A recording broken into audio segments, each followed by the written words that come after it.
නිමිති බැලීම සහ ශාස්ත්‍ර ඇසීම. මීට පෙර ඉදිරිපත් කළ නිමිති ශාස්ත්‍රය යන ලිපියට ලැබුණු ප්‍රතිචාර අනුව මේ ලිපිය ඉදිරිපත් කරන්න තීරණය කළා. බොහෝ දින අහපු ප්‍රධාන ප්‍රශ්න දෙකක් තිබුණා. නිමිති කියන්නේ මොනවද? නිමිති බැලීම කියන්නේ ශාස්ත්‍ර ඇසීම වගේ දෙයක්ද? නැත්නම් මළගිය ඥාතීන් සමග සම්බන්ධ වෙලා කරන දෙයක්ද? ශාස්ත්‍ර කියන්නේ මොකක්ද? ශාස්ත්‍රයක් අහන වෙලාවක සිද්ධ වෙන්නේ දේවාලයක කපු මහතෙක් හෝ වෙනත් පුද්ගලයෙක් අදෘශ්‍යමාන තල සමග සම්බන්ධ වෙලා යම් තොරතුරු ඉදිරිපත් කිරීමයි. මෙහිදී සම්බන්ධ විය හැක්කේ මළගිය යක්ෂ, භූත, ප්‍රේත වැනි අමනුෂ්‍ය ආත්මයක් හෝ භූමාටු තලවල සිටින දෙවි දේවතාවෙක් විය හැක.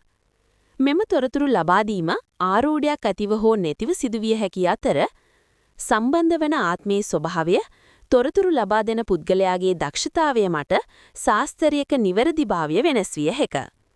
ඒත් කිසිදු අමනුෂ්‍ය බලවේගයකින් සම්බන්ධතාවයකින් තොරව පෙර සසරේදී පුරුදු කරගත් දක්ෂතාවයන් මත ශාස්ත්‍ර කියන විශේෂ පුද්ගලයින්ද අප අතර සිටිනවා. එහෙමනම් නිමිති කියන්නේ මොනවද? නිමිති බැලීමේදී ශාස්ත්‍ර වගේ අදෘශ්‍යමාන තල සමග ඍජු සම්බන්ධයක් අවශ්‍ය නැහැ.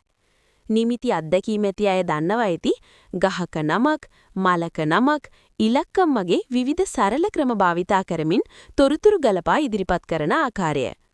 මෙහිදී සිදුවන්නේ පුද්ගලයාගේ සිතුවිලි විද්‍යාත්මක හා පද්ධතිමය ක්‍රමවේදයක් ඔස්සේ විශ්ලේෂණය කර තොරතුරු ලබා දීමයි.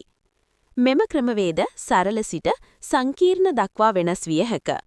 අතර පරම්පරාව අනුවද වෙනස් වේ.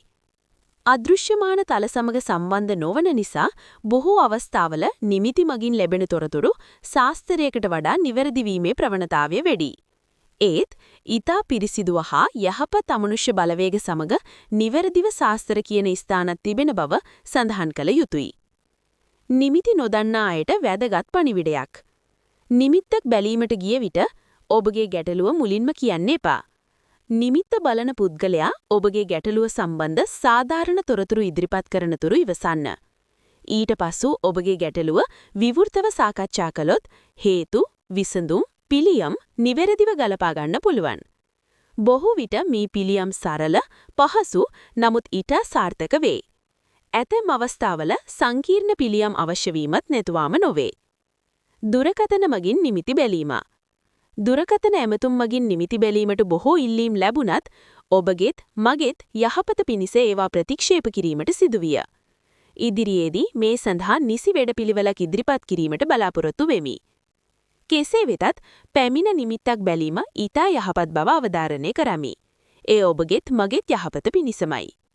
නිමිති සම්බන්ධ ඔබගේ අත්දැකීම් තිබෙනවා නම් කමෙන්ට් කරන්න. ලිපිය වැදගත් කියලා හිතනවා නම් පේජ් එක සබ්ස්ක්‍රයිබ් කරලා ෂෙයාර් කරන්න. තෙරුවන් සරණයි. නමෝ බුද්ධාය.